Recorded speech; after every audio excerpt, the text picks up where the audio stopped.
Good morning, Eastern Shore, and all other for producers and industry personnel that aren't able to gather in person. I wish we could all be together and have a good discussion as always. I wanted to just touch upon a few things that we learned in 2020, a few things that we can help plan for 2021 to be more successful. As always, I say if there's something, we have a limited amount of time. There's really no limit to vegetable diseases. So if there's something that I don't touch upon specifically that you're interested in, please, again, never hesitate to give me a ring. Uh, So 2020, we one of the things that really stood out were just the number of plant viruses that we saw, and this is just across all crops. What I'm showing here is pumpkin, where we had a really big problem with viruses in pumpkins. But we also saw more viruses than usual in tomato and some other crops as well. But it was really evident that we were going to have some problems. More than likely, that is due to more insects overwintering. A lot of our plant viruses are vectored by insects, and just because we had such a mild winter last year, we never got a good ground freeze in most parts of the Commonwealth. So it really allowed for a lot of insects to overwinter. There's viruses in those populations, and it really just kind of manifested itself, and we had a lot of viral problems. In 2020, we'll talk a little bit how you can best help yourself with 2021. Unfortunately, there's no viricide I can recommend, or there's some viruses without resistant cultivars. So it's really, really difficult to manage the virus per se. But we'll talk a little bit about the importance of managing the vector and how you can do that. The other disease, or another disease I want to talk about, is southern blight. And this goes across several different crops. It's a pathogen, a fungal pathogen that is very versatile. It has well over 500 hosts. A number of our vegetable crops in Virginia can really get dinged up by it. What I've shown here are potato and tomato, two very important Eastern Shore crops. But it can cause a severe amount of damage. In the 15 years I've been in Virginia, we've seen more and more of it. You can speculate as to why. Certainly we don't fumigate like we used to. So that has seen, I think, part of the reason why we're seeing a tick up in vegetable crops of southern blight. And again, we've had some really mild winters the last couple of winters. So this pathogen is kind of overwintered. It's a subtropical pathogen, actually. And it's pretty persistent in the soil. But of course, the milder winter you have, the more of it you'll have the next season. And we've had a couple of mild winters back to back. I'll show you a few more pictures of it because it's fairly diagnostic once you see it. People get pretty well calibrated on how to identify it. It's a white fungus, white growing fungus, white mycelium. And one way to kind of distinguish it from something like sclerotinia or pythium is it produces sclerotia. Well, sclerotinia does too, but Sclerotinia raceae, southern blight, sclerotia are brown and they're smooth. They're basically what equates to little round, small brown BBs. They'll go from a light tan to this brown color, and then they'll turn into kind of a chocolate brown. And that's kind of how it overwinters. These sclerotia can stay in your soil 5, 7 years, and they can grow on organic matter, or the fungus can grow on organic matter, or they can just sit there for a number of years, waiting on its next meal. So really, a hard pathogen to manage. Um, it is a threat to sustainability in a lot of ways. And I really, haven't put together, if you have Southern blight, do this, because it's one of those pathogens where you have to manage according to cropping tillage, what kind of tillage you're employing, you know, uh, firm size, your ability to rotate, the crops that you use. So there are a number of ways we can attack it, but that's a whole farm discussion, so to speak. So if you're having a problem with this, you've seen it, you're concerned with it, just please let me know, and we can work on trying to manage it. Wanted to update everybody on tomato brown regrowth fruit virus, and that is a new tomato virus that has been making the rounds, and globally at least. And you can see some of it also goes to peppers, but you can see some of the damage, kind of this chlorotic appearance. Going back to the previous slide, this is where it gets its name, uneven and ripening. And this is what us pathologists call a regrowth pattern. So you get browning, you get a fruit that's just not marketable as the end of it.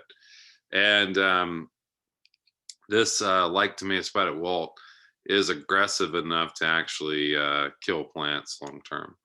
So where is it? What's it all about? And if you've read, Vegetable Grower or any of the other trade magazines, you certainly have heard about it. It was first found in Jordan in 2015.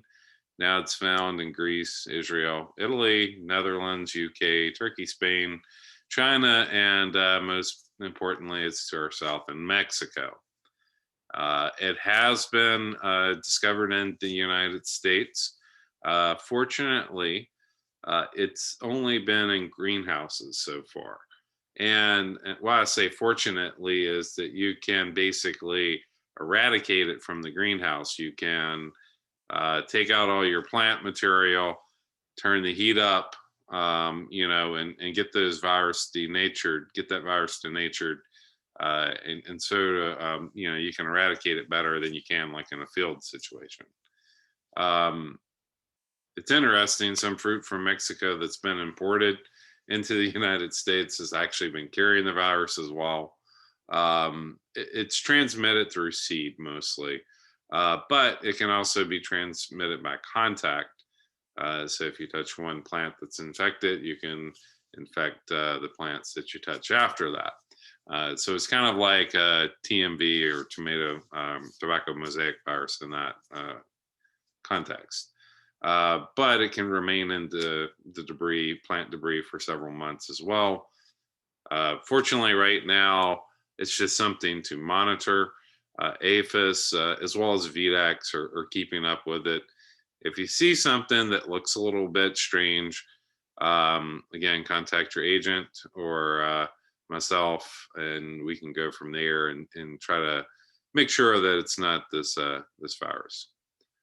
So as we look ahead to 2021, and we're sitting here at the end of January,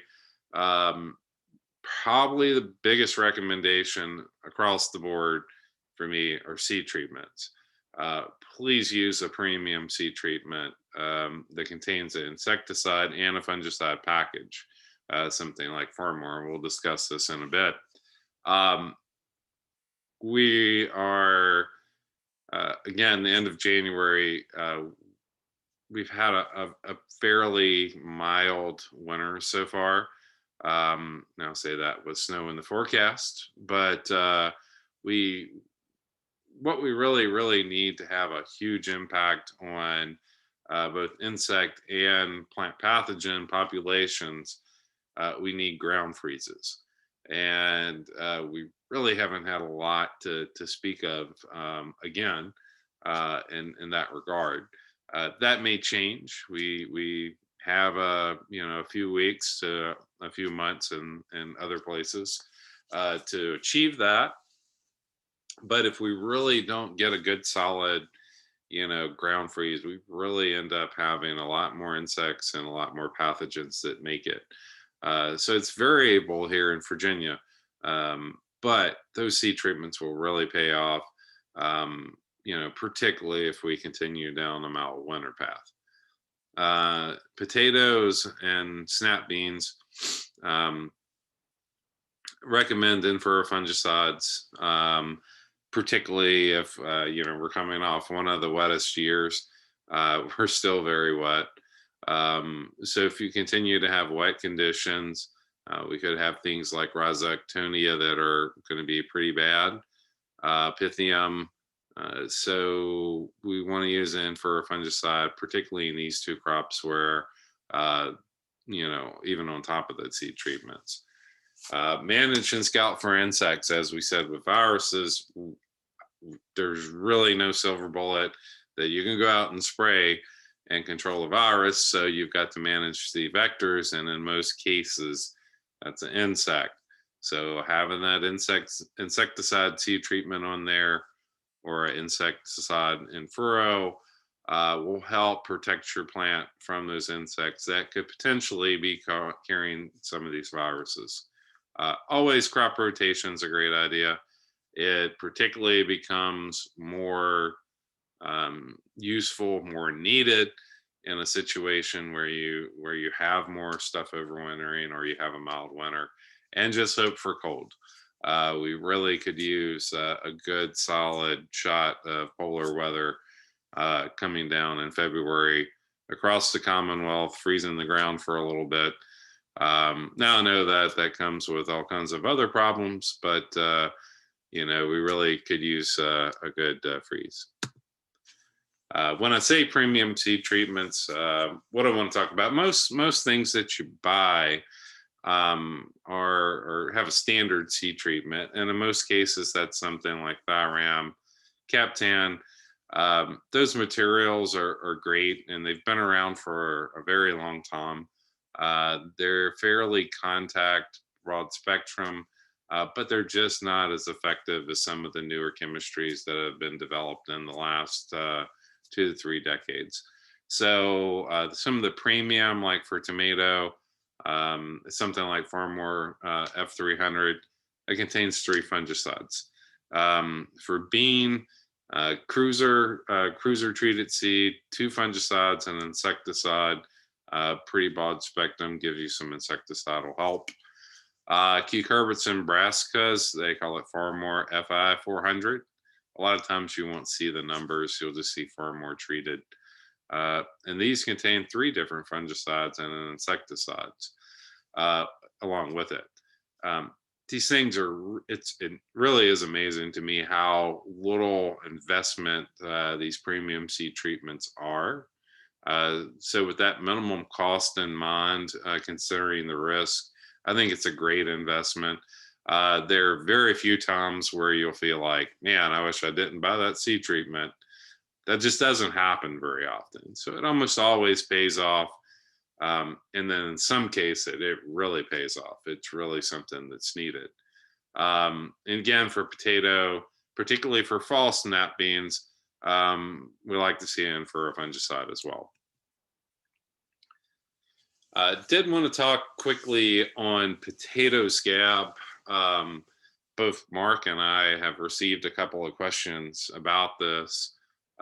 This is another disease that has been more prevalent over the past 15 years since I started with Virginia Tech. And it's caused by the Ecomycete, Streptomyces scabies. So it's a disease. There are 2 parts of it as far as I'm concerned. One is soil pH. If you get down to 5 to 5.2 soil pH, you avoid this disease pretty much. You pretty much avoid it. So it's pretty non-existent at 5 to 5.2. Now, of course, that brings with it some other problems. So as you go higher above 5.2, you start to get more and more issues, even up to 6.57, where scab can really be a problem. It's in your soil. We really can't do a ton about treating for it. We've looked at some different things for scab, and again, the biggest things are soil pH, and the other thing that I want to talk about are varieties. You have to kind of know a little bit about your varieties, which ones are more susceptible. This is a great study that the USDA research group, Beltsville, put out and recently, and it looked at the susceptibility of different cultivars to scab, and it also looked at how consistent that performed against different strains of streptomyces, so different pathogen isolates. So the upshot of it, the closer you get up here, the worse. The further you get on this scale, the worse. So up in the corner here, um, if you're up here, man, you're really bad off. These aren't great either because they're really susceptible. And I was looking through this and thinking a little bit about, the 15 years I've been here. And when I first started, Atlantic and Superior were really our, bread and butter crops. What we really grew on the Eastern Shore, chipping and processing. So there's a lot of Atlantic, a lot of Superior. They're low to mid range on the susceptibility. They're also pretty consistent, like they're not strains that really, really produce well on it.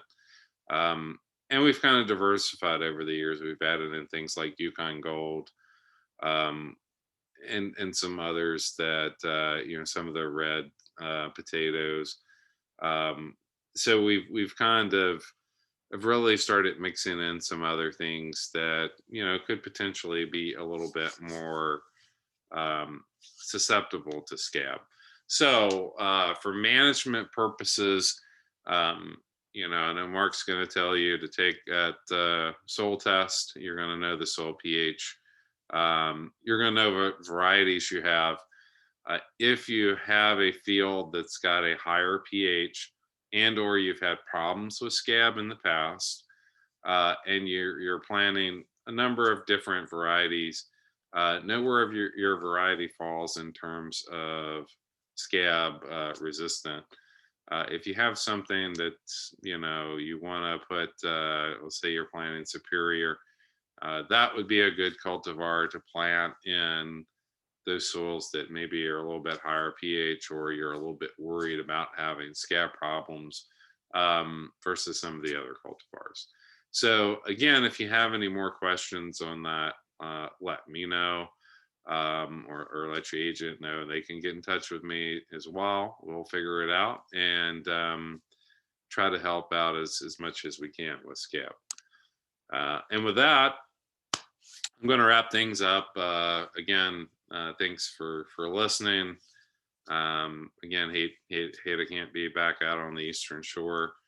And here's email, my phone number. Always feel free to call, text. And again, thanks for your time today.